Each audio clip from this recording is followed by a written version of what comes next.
I always thought being the older sister meant something. Not in a dramatic, I'll fight your battles kind of way, but in the quiet, steady way. The one who picks you up at the airport at 3 a.m., who holds your hair when you're sick from heartbreak, who foots half your rent when you're too proud to ask for help. That kind of sister. Emily was 4 years younger, and for most of our lives, she looked up to me in the way little sisters do. She copied my handwriting in middle school. She borrowed my sweaters in high school. She cried in my arms the night her first boyfriend cheated on her during her sophomore year at USC. I flew down from Seattle to Los Angeles just to hold her while she sobbed on a bathroom floor littered with mascara-stained tissues. She said she couldn't breathe without me. I didn't need to be the maid of honor. I didn't need a front row seat, but I never thought I'd be erased entirely. No call, no warning. Just a message. The guest list is finalized. We had to make some tough cuts. Hope you understand. I used to fly home at 3 a.m. to hold her after breakups, worked overtime to cover her rent, stayed up through her meltdowns over men who didn't love her right. And now the one who didn't make the cut was me. I didn't argue. I didn't beg. I packed a bag, booked 2 tickets to Bora Bora business class, and let silence say everything I was too exhausted to explain. She stood beneath crystal chandeliers in the gown she bought with the 12 grand she said was for grad school. Smiling for cameras, controlling every angle, every caption, every name on the seating chart. Especially the ones she left blank. But just as she posed, karma started clicking. The man beside her wasn't blind. He knew about the forged paperwork, the stolen accounts. And when the cuff snapped onto her wrists, everyone thought it was a prank until they saw the badge. And the laughter turned to stillness. Me, I was on a balcony with the man who chose me long before my sister crossed me out. And for the first time, I wondered if I had never really been left out. Maybe I had just stepped into freedom. And I believed her. When our dad had his stroke in 2014, I moved back into the house for 6 months while Emily finished grad school. I ran the errands. I scheduled his therapy. I held our mom together while she cried into dish towels at midnight. Emily showed up for holidays and smiled in the photos. Everyone called her the sunshine of the family.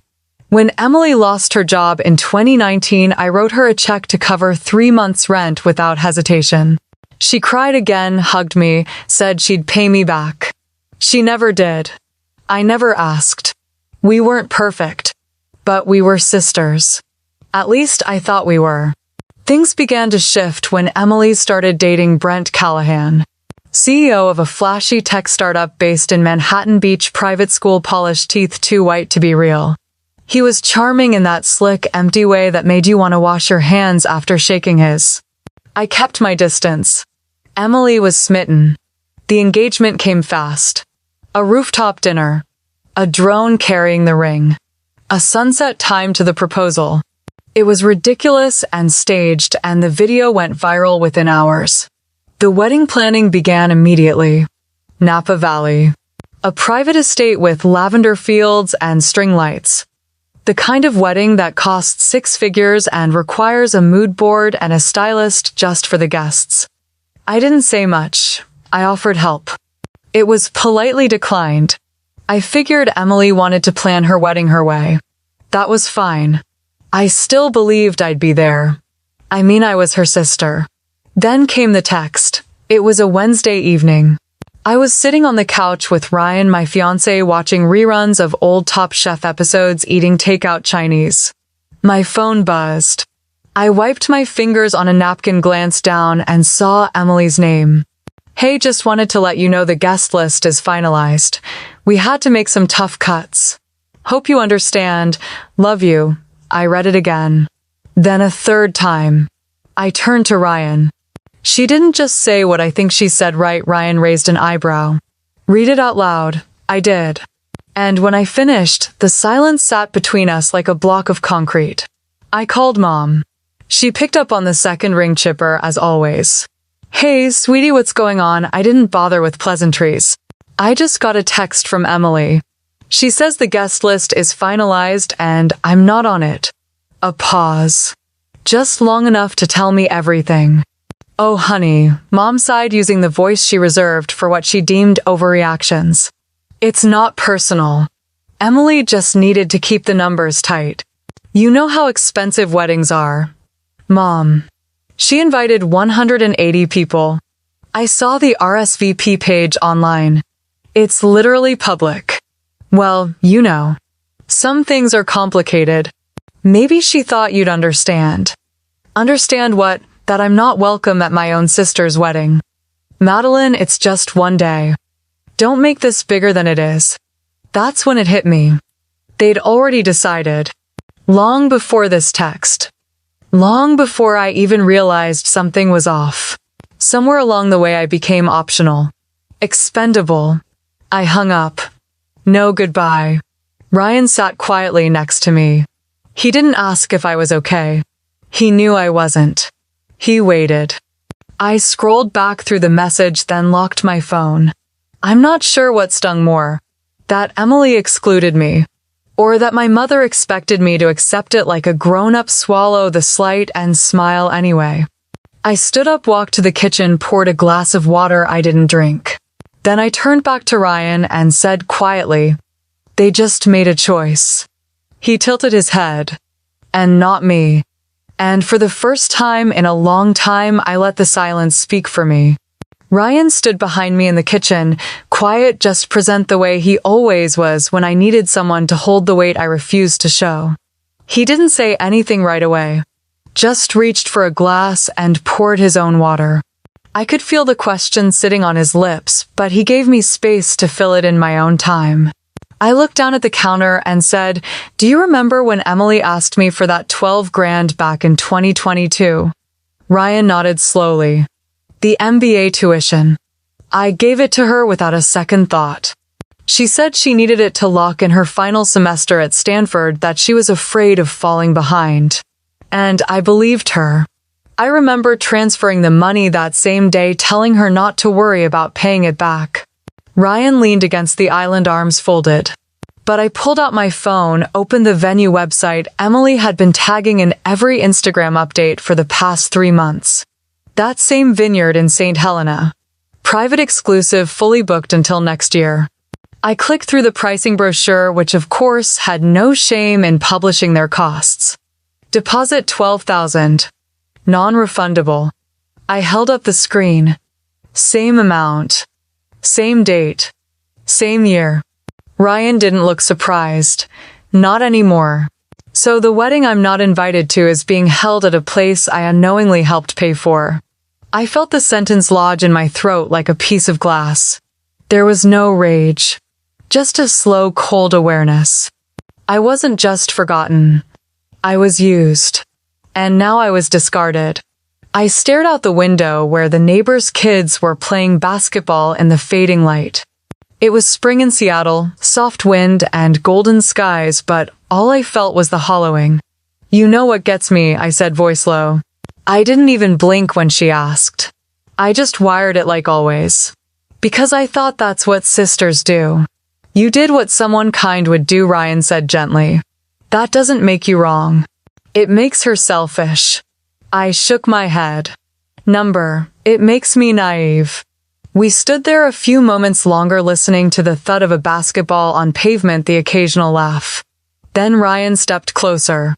"I think we should go away for a while." I turned to him, brow furrowed. "What do you mean?" "I mean, take the week. Take the time she doesn't think you're worth. Let's spend it somewhere that reminds you how wrong she is." I didn't answer right away. I didn't know how to.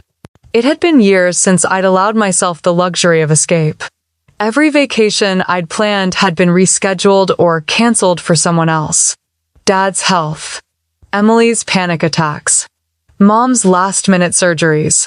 And in 2018, when Ryan and I were set to get married in Mendocino, I postponed the wedding entirely because Emily had a breakdown over her ex showing up with a new girlfriend to a mutual friend's bridal shower. She sobbed in my arms for 2 hours. Said she couldn't bear attending another wedding. So I canceled mine. It wasn't until this moment in that quiet kitchen that I realized I never rescheduled it. We just let it go. like so many other things I had shelved for her. "Where would we go?" I asked softly. Ryan smiled, but it was the kind of smile that came from remembering. "Bora Bora. You said once it was the only place where your brain might finally shut up." I laughed. It came out a little broken but real. That was a joke. Not to me. I leaned against him, let myself breathe into the warmth of his chest. For the first time that evening, I felt something close to weightlessness. "Okay," I said. "Let's do it." We booked the flights that night. First class, even though I flinched at the price.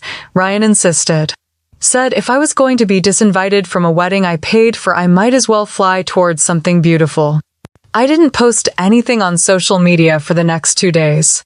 I didn't answer calls. I didn't check the group chat where our cousins were pretending nothing had happened. But I did hear from Jenna. "Matey," she wrote, "I heard what Emily did. It's messed up." Also, Mom's friend Pam didn't get invited either. Neither did Aunt Robin. I blinked. I thought I was the only one. Turns out Emily was on a mission, curating her guest list like an influencer curates a brand. "Not aesthetic enough," Jenna continued. That's what she told Pam, said her hair color clashed with the bridesmaid's palette. Ryan saw the message and let out a dry laugh. "She's not building a guest list, she's building a photo shoot." I knew he was right. And that realization somehow made the whole thing easier. This wasn't about me. It wasn't even about family. It was about optics. Emily didn't want love. She wanted symmetry. A color-coded crowd, a stage. She had the dress, the venue, the groom. And now the stage was set. Without me. Ryan wrapped his arms around my shoulders and whispered, "Then let's not give her an audience. Let's leave the theater." I closed my eyes. We leave tomorrow. I spent the next morning finalizing the details. The flight left from LAX the following evening, connecting through Tahiti, then landing in Bora Bora just after sunrise. I booked the bungalow on the water, the kind with a glass floor and private steps into the ocean. Ryan upgraded the seats without telling me. First class. Champagne service. Flat beds. I found out when the confirmation email hit my inbox, and all I could do was blink and whisper, "Wow." I emailed my manager at the ad agency and used the PTO I had been hoarding for 3 years. I didn't give an explanation. I just said I needed the time. She replied within minutes, told me to take care of myself and that everything would be fine when I got back. No one else in my family checked in. Not my mom, not my dad. Not even Jenna, though I suspected she didn't know yet. Emily had always been selective with her version of the truth. I imagined she told people I had a work conflict or couldn't fly. Or worse, that I was being dramatic and didn't want to come. The house felt strangely still that afternoon. Ryan packed in the other room while I stood in the kitchen staring at the fridge. There was a sticky note still stuck there from months ago. Emily had written it after borrowing my blender. "Thanks again, lifesaver." I peeled it off and dropped it into the trash. My phone buzzed. It was a message from my mother. Just one line. "Sisters don't always get along. But I hope you understand, it's your sister's day." I read it once. Then again. Then I called her. She answered like nothing had happened. "Hi, sweetheart. I didn't bother easing in. You really believe I shouldn't be there?" She exhaled slowly, like this conversation was already exhausting. "Madeline, this is not about you. It's about Emily. She's worked so hard for this moment. We just want everything to go smoothly." I was quiet. Mom continued, "You and Ryan can have your own wedding later. You don't want to overshadow her. This is her time." There it was. The real reason. I wasn't omitted for logistics. I was removed for balance. I was a threat to the spotlight. I said nothing. My mother filled the silence. "Don't take it personally. Sometimes we have to support others by stepping back." I hung up without a word. Ryan walked in a few minutes later and saw my face. "Let me guess," he said.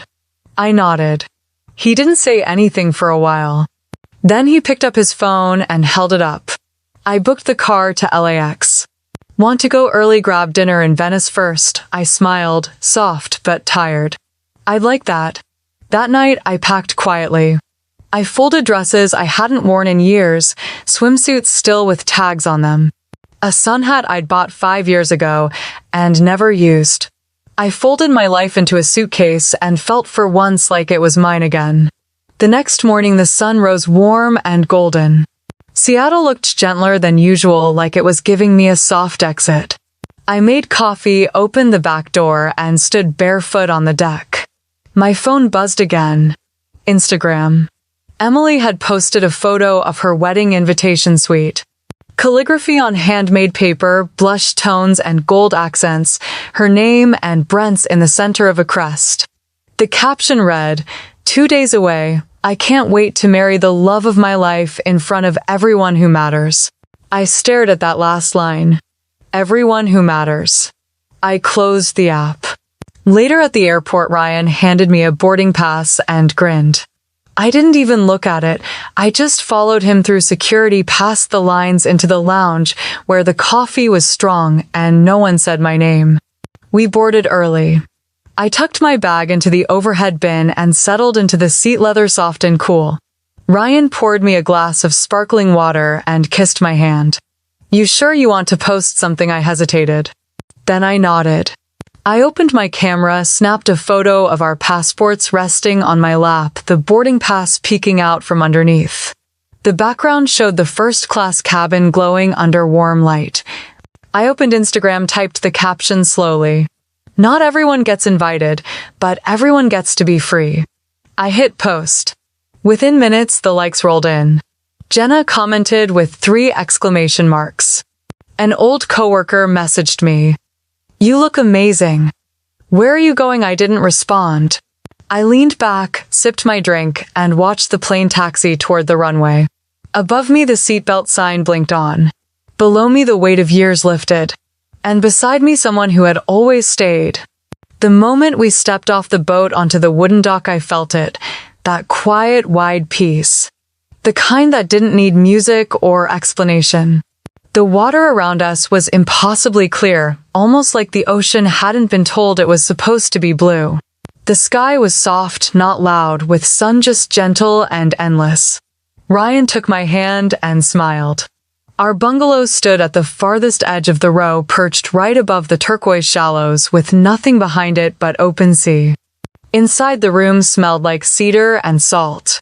The bed was huge, draped with gauzy white curtains that swayed with the breeze.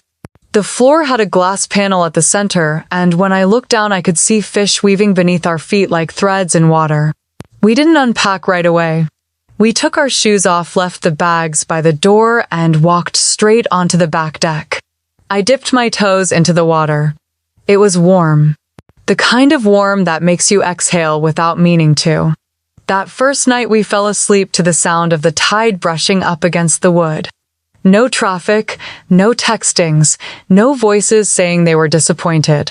I woke up the next morning without clenching my jaw. Ryan was already up. He sat outside with a book in his lap, hair still messy from sleep, a mug of coffee resting beside him. He looked at me when I stepped out and just said, "There she is." We spent the day doing nothing, which for once didn't feel like failure. We snorkeled. Ate fresh fruit from a floating tray delivered by canoe. Laughed over scrambled eggs that came shaped like flowers. I took pictures I didn't post. I let the sun warm the skin below my collarbones, the part that hadn't seen light in months. By the 3rd day, I forgot to check my phone. I stopped waiting for a call that wouldn't come. I stopped rehearsing conversations in my head that no one would ever start. I started sleeping through the night. One morning, I woke before Ryan. The light outside was soft, glowing like the inside of a pearl. I made myself tea and curled up on the lounge chair. It had rained a little before dawn, and the air smelled like citrus and earth. I picked up my phone just to play music. But the screen opened to Instagram. Without thinking, I tapped the app. The first thing I saw was Emily. She stood in front of an arched trellis of roses, wearing a fitted white gown that sparkled like quartz under the fairy lights. Her blonde hair was curled and pinned beneath a crown of orchids. Her arms looped through Brent Callahan's, who wore a tux too crisp to be real. His smile was camera-trained, that kind of effortless charm I'd seen 100 times in Tech Digest. The caption read, "Mrs. Callahan at last." It had 1,000 likes already. The photographer tagged 5 vendors. The wedding planner tagged the venue. Someone from Brent's company commented, "Best day ever." I scrolled. Another post. A video this time. Emily walked slowly down the aisle, smiling like she'd trained for it. Mom and Dad sat in the front row, both dressed in pale blue. My mother dabbed her eyes with a tissue. My father reached over and squeezed her hand. I wasn't in any frame. Not in the bridal prep photos. Not in the family toast. Not in the bouquet send-off. It was like I had never existed. And strangely, that didn't crush me. I didn't cry. I didn't feel rage clawing up my throat. I watched until the video ended, then set the phone down beside my tea. Ryan stirred behind me. "That the wedding?" I nodded. He rubbed his eyes. "How do you feel?" I waited a moment before answering. "Free." I meant it. There was something oddly clean about being erased so completely. Like a chalkboard finally wiped down, not just smeared. I wasn't angry anymore. Not right then. Just done. If they could be that happy without me, I could be just as happy without them. We spent the rest of the morning in the water. I floated on my back staring at the clouds. Ryan swam over and splashed me just enough to make me squeal. We kissed without thinking. We planned nothing. We let the wind tell us when to move. That afternoon, we ate grilled mahi-mahi on the beach, our toes buried in the warm sand. A local musician played something slow and soft near the bar, and the breeze carried the sound across the shoreline. No one called. No one texted. No one checked if I had fallen off the face of the earth. And still I breathed easier than I had in years. As the sun set, the sky went lavender, then coral, then a deep velvet blue. Ryan leaned back on his elbows beside me. "You want dessert only if it floats on a tray." He laughed. "Coming right up." He jogged toward the bungalow, and I stayed there on the sand, toes in the tide, staring at the stars beginning to press through the sky. Somewhere halfway across the world, my sister was dancing in her designer heels, showing off a ring the size of a gumdrop, and I was finally still. That night, Ryan came back with a small plate balanced in one hand and a folded napkin in the other. On the plate was a single scoop of coconut sorbet and a ring sitting right in the middle of it. It was not a diamond. It wasn't big. It wasn't even new. The band was simple rose gold and slightly worn at the edges, like it had lived a little. I stared at it, then at him. He dropped to one knee right there in the sand, his curls still damp and sticking to his forehead, his flip-flops barely hanging on. No speeches this time, no guest list, no parents involved. Just him. He said my name like it was a promise. "Madeline. If you'll have me, just you and me, no aisle, no audience. Just us. Say yes." My mouth opened, but no sound came out. My heart had this full ache to it, like someone was pressing warm hands against it from both sides. I'd never felt so chosen. I nodded. The tears came faster than I expected. I said yes. He stood, slid the ring on my finger, then pulled me in close. We stayed like that, quiet, soft, like the ocean wanted to listen. Later that evening, I took a picture of us together.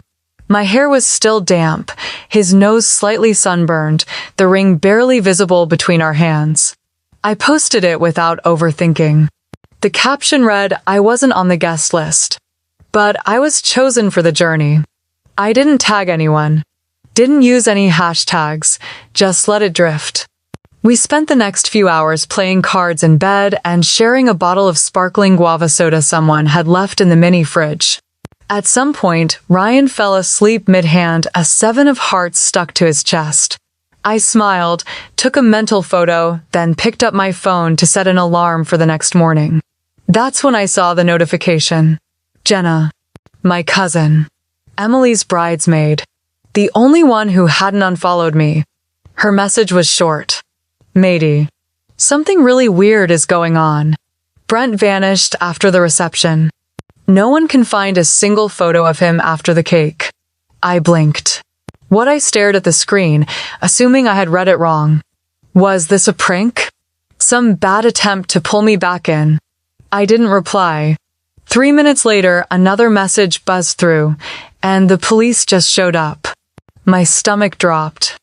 I sat up slowly, the mattress dipping beneath me as I moved. The screen glowed in the dark. I reread the messages 3 more times. Vanished. No photos. Police. I glanced at Ryan, still asleep, the card now crumpled beneath his cheek. I slipped out of bed, stepped onto the deck, and let the sea air hit my face. There was no breeze. No noise, no music from the other bungalows. Just a perfect silence that suddenly felt too still. I opened Instagram again, went back to the wedding posts. They had slowed. Nothing new had been added in the last few hours. Emily's last post was her and Brent on the dance floor. Her head tilted back in laughter, his hand on her waist. I zoomed in on his face. It looked too perfect. I checked the timestamp. It was posted at 9:02 p.m. Then nothing. Not a single picture after that. No sparkler exit, no getaway car, no group shots of friends barefoot on the dance floor. Just nothing. Which was unusual. Emily documented everything. She was the kind of person who posted her oat milk foam art. I switched to Facebook. Same thing. One album full of prep shots, ceremony, cake cutting, dancing. All of it before 10 o'clock. Nothing after. I checked the tags.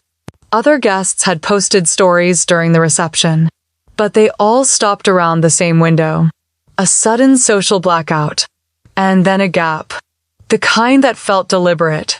I texted Jenna back. Are you serious? The typing bubble appeared almost instantly. Yes.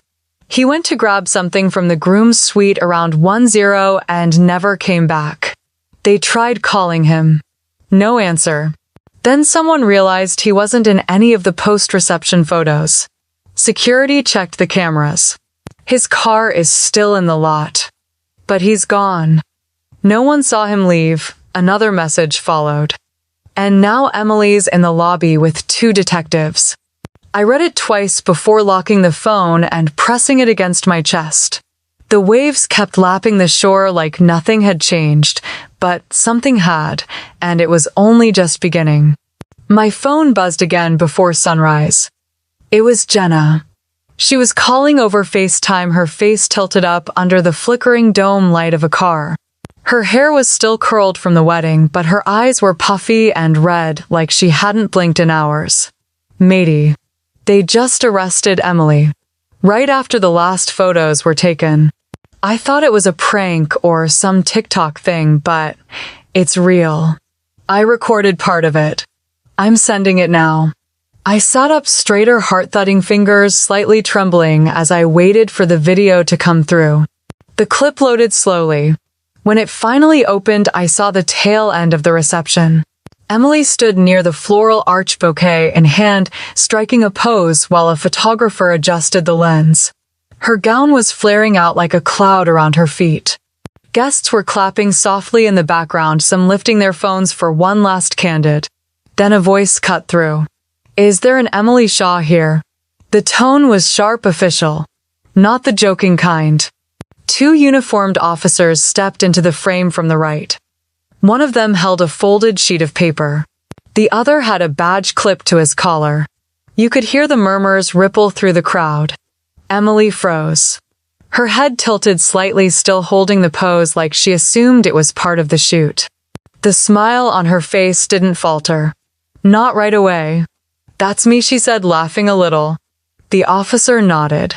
Then he unfolded the paper and began to read. We have a warrant for your arrest for identity fraud and unlawful use of financial information. You're under investigation for opening accounts under a false name and unauthorized borrowing. Emily blinked. She looked past the officers scanning the crowd, searching for someone, maybe Brent. Her voice, when it came, cracked. Wait. What? The second officer moved behind her gently but firmly, taking her wrists. You could hear gasps. The camera jostled slightly as Jenna tried to keep the shot steady. The bouquet fell. Someone in the background shouted her name, but no one moved to stop it. Then the clip ended. I lowered the phone, my mind spinning. Identity fraud. I opened the group chats from our extended family. Messages were exploding in every thread. Someone had already uploaded a different video from another angle. And there were photos now. Emily being walked out in full bridal attire, veil still pinned, handcuffed in front of the same fountain where she and Brent had kissed an hour before. The image was surreal. I didn't know what to feel. Shock, validation, pity. Then my phone lit up with one more message from Jenna. It was Brent. He reported her. That stopped everything. I stared at the screen. The last anyone had seen of him was when he'd stepped away to grab something. But that had been deliberate. He hadn't disappeared. He had gone to the police. I texted her back. Why? Her answer came quickly. He found out she used an old account tied to one of her exes. She still had access to some login from when they were dating. She opened a supplemental credit line under his name. It paid for half the wedding. Apparently the ex got a fraud alert, traced it, then called Brent. Brent confronted her. She denied everything. So he waited and turned her in. At the wedding, I didn't respond. My thoughts ran wild. I remembered the registry that looked far too expensive. The imported florals, the 6-tier cake, the custom aisle runner with their initials stitched in gold. Everything had felt excessive, overcompensating, like she was desperate to prove something, or maybe to cover something up. I thought back to the way she used to twist the truth even as a teenager. How she could make anyone believe anything if she smiled just right. Our parents always thought she was charming. They didn't see how much she borrowed, how often she bent facts until they cracked. And now she'd walked herself down a glittering aisle only to walk out in cuffs. Ryan stirred beside me.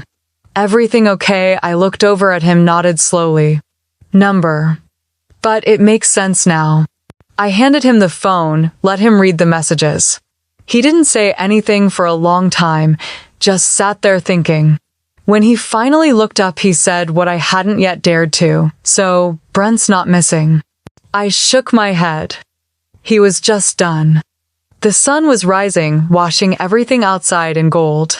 The kind of light that usually promises something new. But all I felt was a strange, quiet ache. I had known Emily my whole life. I had also never known her at all.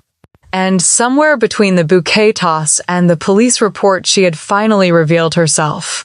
Not with a scream. Not even with a meltdown. Just with silence and a pair of handcuffs wrapped around the lace sleeves of her perfect dress. We didn't speak for a while after that. There wasn't much left to say. My phone started ringing less than an hour after sunrise. It was Mom. She didn't even wait for me to say hello. Her voice crashed through like a storm.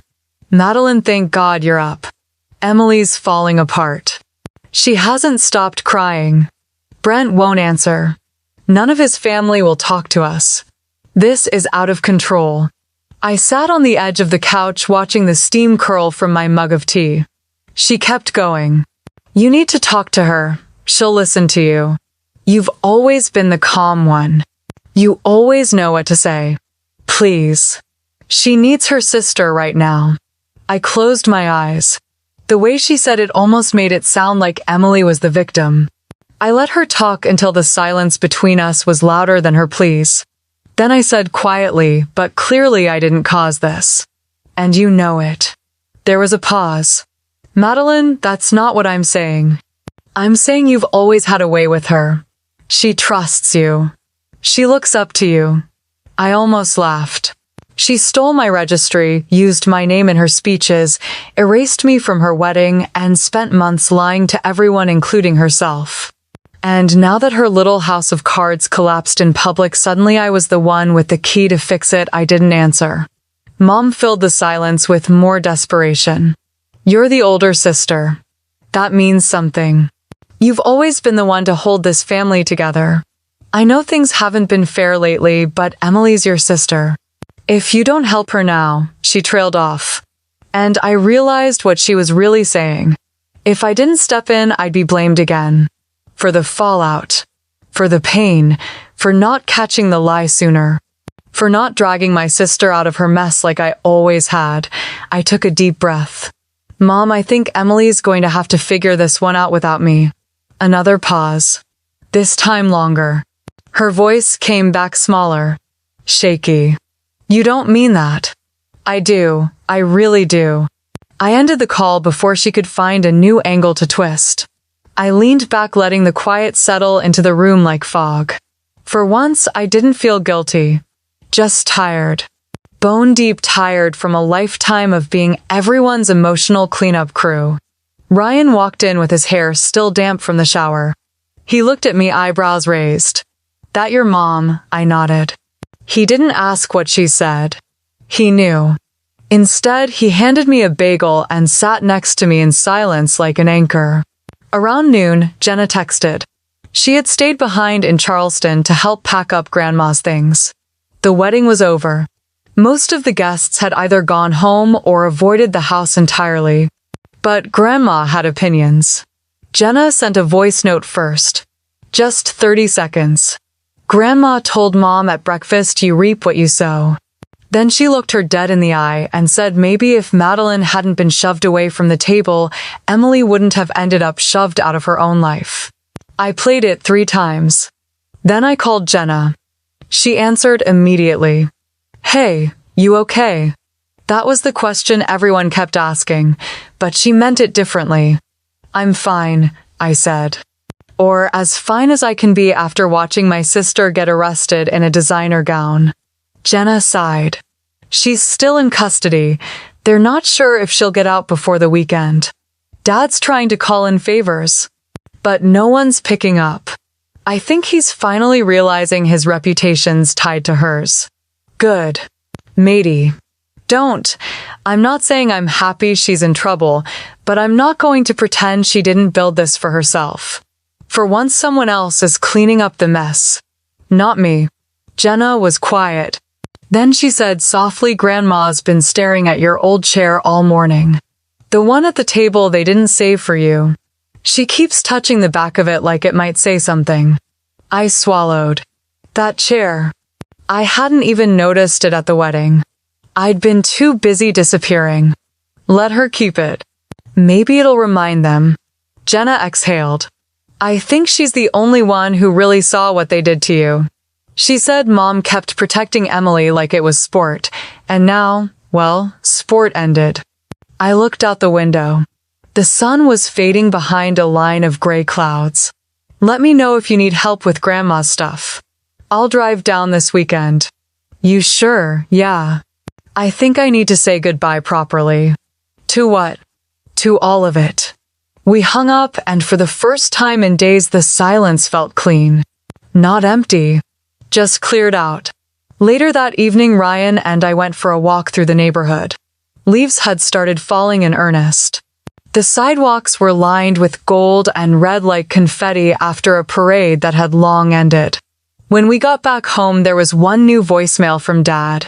I didn't listen. I deleted it without opening. I didn't need to hear what he had to say. Because whatever it was, I knew how it would end. He'd say it wasn't their fault. And I'd finally stopped believing that. Of all the things I thought I'd feel, what surprised me most was the calm. There was no rage, no need to scream, no storm pounding in my chest. Just stillness. I didn't want explanations. I didn't crave apologies. I didn't even want closure. What I wanted was distance. Silence. Space to finally ask myself who was I when I wasn't holding my family together. I walked to the kitchen, made myself tea, and sat at the table with a pen and a stack of blank paper. Not the laptop, not the notes app. I needed the scratch of ink, the permanence of handwriting. I needed to slow my thoughts down enough to feel every word. I started listing everything I had ever done for Emily. I wrote about the time she got into a car accident in high school, and I took the blame because she was terrified Mom would ground her before homecoming. I remembered all the weekends I gave up in college, helping her with campaign posters and speeches while she went to galas and interviews with people who couldn't even remember my name. I wrote about how I drove 2 hours to help her move apartments, only to have her post a thank you photo with someone else captioned "My Rock." How I lent her money 3 separate times to cover rent only to later see her on Instagram, flaunting designer handbags and spa weekends. I kept going. I remembered when she crashed at my apartment for 2 months after her ex dumped her, crying every night and swearing I was the only one who understood her. I cooked her meals, canceled dates with Ryan, watched her dog while she found herself. When she left, she didn't even say thank you, just forgot her keys and never came back for them. I wrote all of it down. Every memory that used to sting now just made me tired. Then I flipped the page and began a new list. This time it was everything Emily had done when I needed her. The page stayed mostly blank. She missed my job promotion dinner because she had a hair appointment. She RSVP'd maybe to my birthday 3 years in a row, but always made it to influencers' events without fail.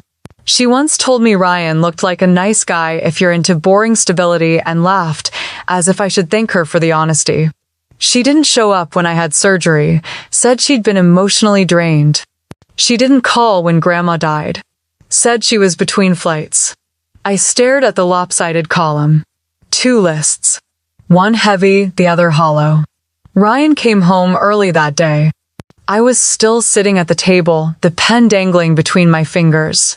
He looked at the papers, read my expression, and didn't ask what I'd written. He didn't have to. Instead, he walked behind me and gently rested his hands on my shoulders.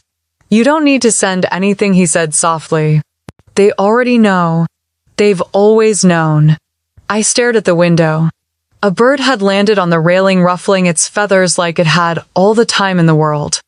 "It's like they just expect me to absorb it all," I murmured. "Every mess. Every mistake. Like I'm built to handle it, but I'm not." Ryan knelt beside me, his voice even. "That's because they've never asked who you are outside of fixing things for them. They only know the version of you that gives. They've never cared to meet the version that says no." He brushed his thumb across my hand. "You don't owe them another second of your life." That night I took his advice. I didn't write another letter. I didn't return any calls. I didn't open the dozens of unread messages that had filled my inbox. I went to my contacts and blocked Mom. Then Emily. Then reluctantly Jenna. I paused before blocking Jenna. Part of me didn't want to. She had always been the quiet one, the one who followed rather than led. But I also knew she'd be the messenger. She'd try to convince me to forgive again, just like she always had. And I couldn't let myself be reeled back into that cycle. Not this time. Instead, I sent her one last message. "Don't worry about me.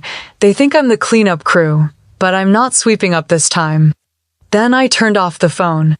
The next day, I did something radical. Nothing. No calls, no texts, no checking the news to see how Emily's arrest was being spun. I didn't need to know whether they blamed Brent or the weather or the mental strain of being in the public eye. I didn't care what headlines Jenna was reposting or what Mom was whispering behind closed doors. I took a walk through our neighborhood, bought peaches at the farmer's market, read half a novel on the porch. I even napped in the afternoon, something I hadn't done since grad school. Ryan found me curled up with the book beside me. "I didn't know you could nap," he teased. I smiled into the cushion. I didn't know either. Later that evening, I roasted vegetables while Ryan set the table, and for the first time in a long while we talked about us. Not them, not the family, just us. Where we might go this fall. Whether we'd take that trip to Vermont like we kept postponing. What color to paint the guest room now that it wasn't needed for family drop-ins. As we ate, a light rain started tapping the windows. The world felt quieter.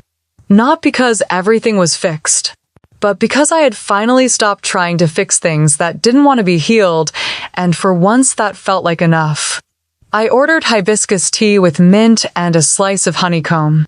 The sun was just beginning to dip behind the curve of the horizon, melting into the sea like butter on a warm skillet.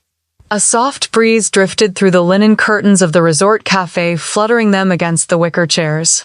I sat barefoot, cross-legged, a straw hat shielding my eyes, while the waiter brought over a glass pitcher beating with condensation. I hadn't spoken to anyone from Oregon in days. No voicemails, no missed calls. I had blocked them all except for Jenna, who respected silence the way people in Bali respect tide patterns. She only messaged me once or twice a day, brief, quiet updates like postcards from a country at war. That morning she'd sent me a clip without a word. I tapped it open, not knowing what to expect, and saw Emily's face. Her bridal makeup was still perfect, eyeliner, sharp lips red. The crowd parted around her like a biblical scene, cameras raised, murmurs erupting. She blinked in confusion as two officers stepped forward. "Are you Emily Shaw?" "Yes. Is this? What is this?" "We have a warrant for your arrest for financial fraud, identity theft, and misuse of federal loan systems. Please place your hands where we can see them." Someone gasped. A man dropped his champagne flute. I recognized him as one of the groomsmen. In the background, her wedding planner looked frozen in time. Then the officers cuffed her. She flinched. The photographer kept shooting out of instinct or disbelief. As they led her past the floral arch and down the gravel path, her white dress dragged behind her like a wounded animal. The video ended just before she passed her mother, but the still image had already gone viral. By afternoon, TikTok was ablaze with edits and commentary. One video had overlay text, "When the bride gets arrested before the cake is cut." Another had slowed the moment she was handcuffed, synced to a breakup song with a violin drop. The hashtag was everywhere. #wedding fraud Emily. I watched it all from my lounge chair. I didn't feel joy. Not really. It wasn't that kind of justice. It was quieter. Like watching a train that ignored its own warning signs derail in slow motion. You weren't happy it crashed. You were just exhausted from screaming about the tracks. Later that evening, Jenna sent a picture. It was grainy, taken from across the street. My mother stood outside our family home clutching a grocery bag while two local news crews hovered near the sidewalk. A female reporter with blonde hair shouted questions. "Mrs. Whitaker, did you know your daughter falsified loan applications? Was the wedding funded through stolen credit lines? Do you plan to make a public statement?" I zoomed in on my mother's face. She didn't look angry. She didn't look scared. She looked confused. As if none of this was supposed to touch her porch. I set the phone down, reached for my tea, and turned my chair toward the sea. Across the terrace, a couple argued softly over dinner, something about a delayed flight. A group of Australians played cards. Someone's child giggled in the pool. It was all so normal. So mercifully distant. Ryan joined me around sunset. He didn't ask for permission. Just pulled up a chair, placed a glass of pineapple soda beside mine, and sat in silence for a while. I glanced at him, half smiling. "You didn't have to come." He shrugged. "You didn't have to bring me here either." I exhaled. The light turned golden. "Emily's Instagram went private this morning," I said. "That means she's losing control of the narrative." I nodded. "Or maybe she just doesn't want to see what people are saying." He looked over at me. "Do you?" I shook my head. "I don't need to." He didn't press. He never did. We sat like that for a long time, listening to the waves lap against the stone edge of the resort. There was no rush. No deadline. The air smelled like sea salt and lime. Eventually, I opened my phone again. I hadn't planned to, but I checked the comments under the viral video anyway. People were vicious, sure, but some were observant. They had noticed the label on one of the financial documents. They had started digging. One user posted a blurry photo of Emily and me from college and wrote, "Wait. Isn't this her sister? Anyone else feel like she got erased from the wedding? I smiled faintly and closed the app. Let the internet do what it does. I wasn't part of that story anymore. Not as a cleanup crew. Not as the quiet sibling in the corner. The kitchen staff lit torches around the patio. Music floated from the bar. Soft jazz, something about September and remembering. I leaned back in my chair and traced the rim of my glass with a finger. This wasn't revenge. It wasn't retribution or payback or a master plan. It was the absence of all of that. It was what remained when I stopped offering explanations, stopped writing rescue manuals for people who refused to read them. It was peace.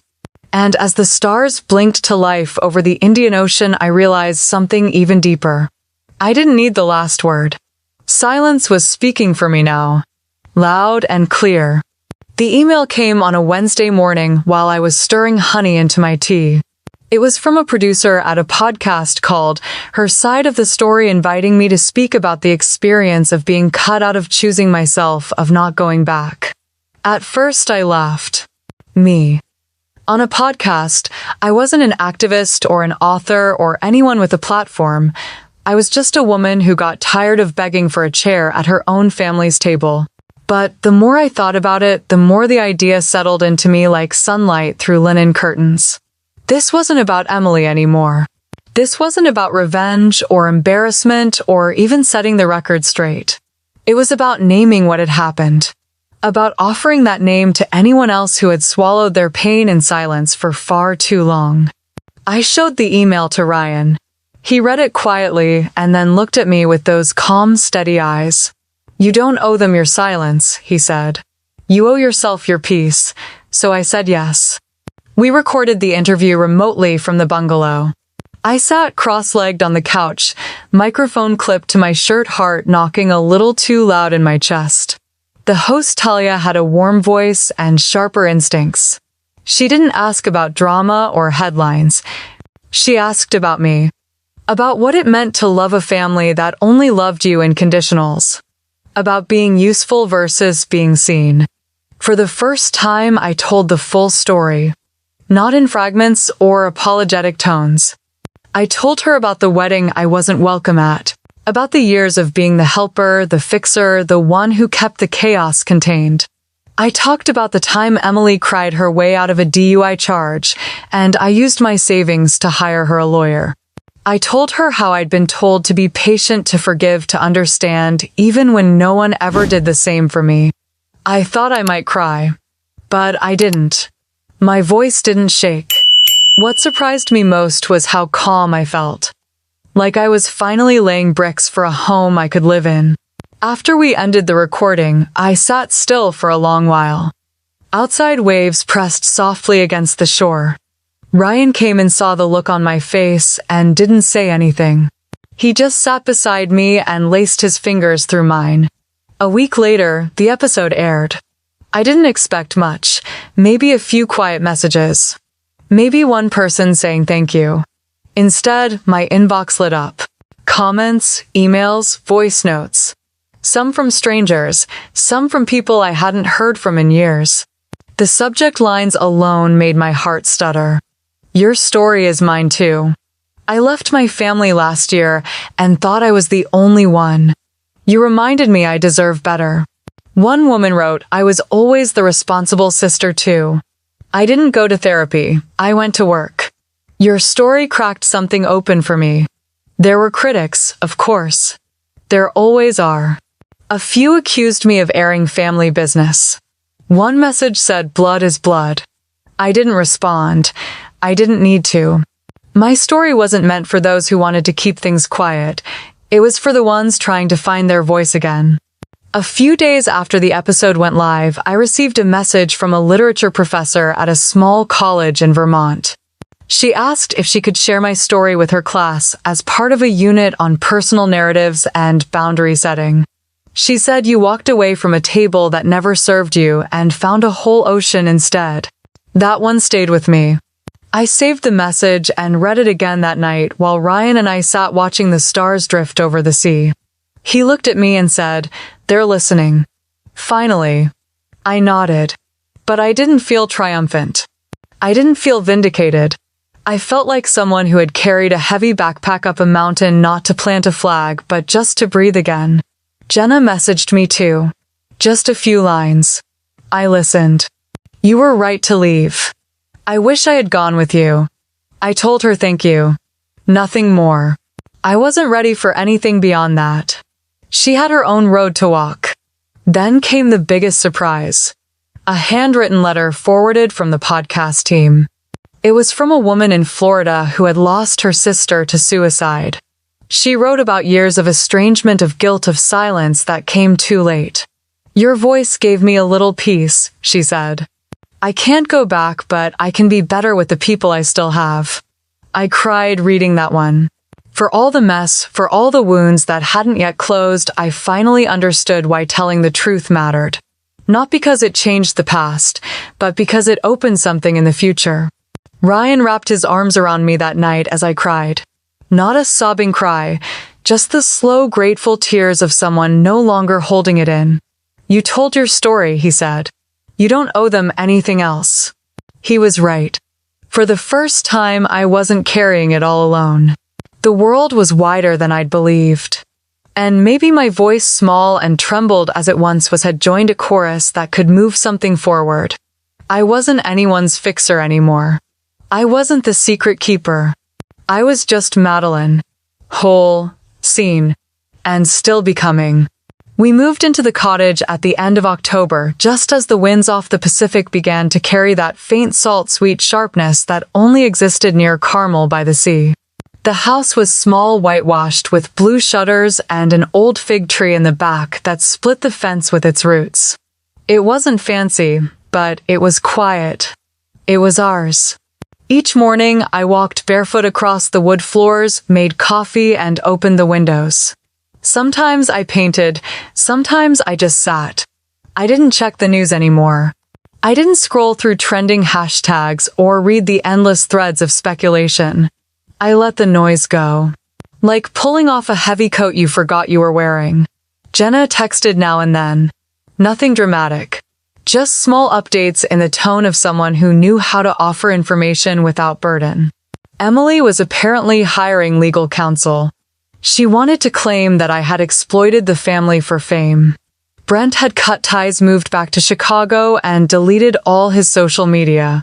Mom was still attending luncheons and pretending it was all a misunderstanding fueled by internet hysteria.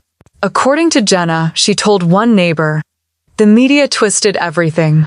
None of this is real." But it was real. Every bit of it. Not just the parts that made headlines, but the years before that. The dinners where I was invisible. The whispered blame. The assumption that I could absorb all of it and still keep smiling. I didn't answer Jenna's texts. I read them sometimes twice, then turned off my phone and went to sit by the sea.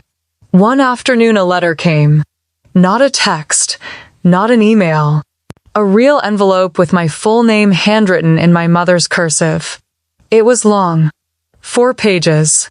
She began with how much she loved me. That she always had. That she didn't know how to show it. That she came from a different generation. That grief had made her rigid.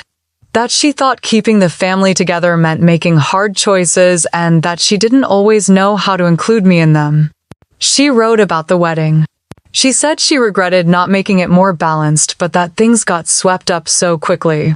She said she wished I had talked to her more. That maybe if I'd just said something clearly, they would have understood better. Then in the last paragraph, she asked if I could consider forgiving her. That she missed me. That things were never perfect, but we were still mother and daughter. That nothing was more important than that. I stared at the letter for a long time. I didn't cry. I didn't feel anger. I felt something quieter. Like holding a stone you've carried for years and realizing you don't need to understand it to let it go. Ryan read it that night after dinner. He didn't say much at first. Just folded it, placed it gently back in the envelope, and slid it into the drawer beside our bed. Then he turned to me and said, "You know you don't have to forgive her, right?" I nodded. I did know. It wasn't hate. It wasn't bitterness. It was just a truth I'd finally stopped trying to rewrite. I could love who she once was or who I wished she'd been, but I didn't owe her access to my peace. I didn't write back. For the first time in years, I wasn't twisting myself into someone softer just to be tolerated. I wasn't waiting for a moment of approval, a pat on the head, a seat at a table that had long since been set without me. I painted the kitchen walls a pale lemon color. Ryan built a bench for the fig tree, and we'd sit there most evenings with tea watching the sun dip into the ocean like it was folding itself to sleep. I stopped answering unknown numbers. I stopped rehearsing what I'd say if they ever called. I didn't check my old hometown's news feeds. I didn't reread the court filings. Sometimes in the early morning when the fog was still low over the hills, I would think of Emily. Not in anger, just in memory. Like remembering a street used to take every day that's now blocked off. She would always be a part of me. That couldn't be helped. But she didn't get to define me anymore. One morning, Ryan found a beach trail that led to a cove with tide pools and wildflowers. We packed sandwiches and walked the whole way. There, sitting on the rocks with sea spray in my hair, I realized something that stopped me cold. I wasn't afraid anymore.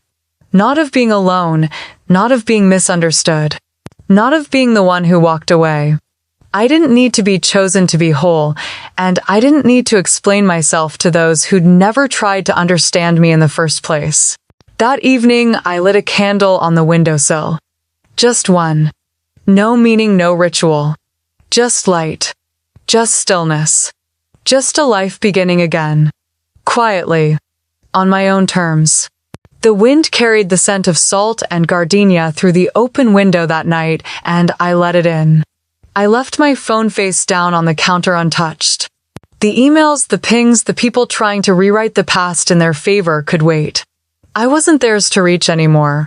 In the days that followed, I felt myself loosening, like stitches being carefully undone. The tension in my shoulders that had been a permanent resident for years finally began to dissolve. I took long walks. I painted seashells I found along the shore. Ryan learned to make fresh pasta. We laughed about small things, like how I still forgot which cabinet held the plates, or how he always hummed the same 3 notes while brushing his teeth. One afternoon after coming in from the garden with dirt on my hands and sun on my back, I sat at the little desk by the window and opened my laptop. The cursor blinked on a blank screen for a few seconds before I typed anything. And then slowly I wrote a caption. Not a statement, not an attack. Just truth. It was an old photo I had never posted. Taken in Bora Bora back when everything had just fallen apart and I had escaped the wreckage. In the picture, I was sitting at the edge of a dock, hair damp, no makeup, looking out over the water. There was a piece in that photo I hadn't understood at the time. I typed, that wedding didn't have me in it because I'm no longer a supporting character in someone else's story. Thank you, Bora Bora, for giving me the freedom I didn't know I needed. I hit post and shut the laptop. There were no hashtags. No clever spin. Just closure. A few hours later, Ryan found me sitting on the porch sipping tea. The sun was low, casting golden ribbons across the fields beyond the cliffside. He didn't ask about the post. He didn't bring up Emily or my parents or the noise that had defined so much of our past.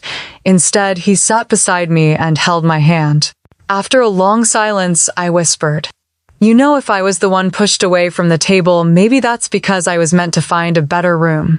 He smiled and said, "Or maybe you were always meant to build your own." That night, we ate dinner by candlelight, not because it was romantic, but because it felt simple. Intentional. Every part of our new life had become that. Deliberate. Stripped of performance. Filled with quiet choices that built something stronger than any ceremony could. Jenna called the next week. She didn't ask to reconnect. She didn't apologize on behalf of anyone. She just said she hoped I was okay and that she missed me. I told her I was okay. And that I hoped she was too. That was all. There would always be a before and after. But I was no longer trapped in the before. I didn't live in the echoes of who I used to be. And I didn't need to drag those who couldn't come with me. There are moments now where I still think about the wedding. Not with regret, but like someone remembering a dream they once had then grew out of. A version of myself I no longer recognized. The girl who had tried so hard to be good enough for people who never looked closely enough to see who she really was. That girl would have done anything to be invited. She would have twisted herself to fit their picture. But I'm not her anymore. This isn't a story about revenge. It's a reminder. If someone erases your name from their life, don't waste your time scratching at the door. Walk toward the places where your name is written in bold. Go where you're seen. And if you've ever been excluded from a table, a wedding, a family, a story that wasn't built for you, don't beg to be let back in. Build your own. If this story reached something in you, stay with this channel. There are more stories ahead. Stories for women who were told they were too much or not enough. Stories where walking away isn't failure but freedom. You belong here, just as you are.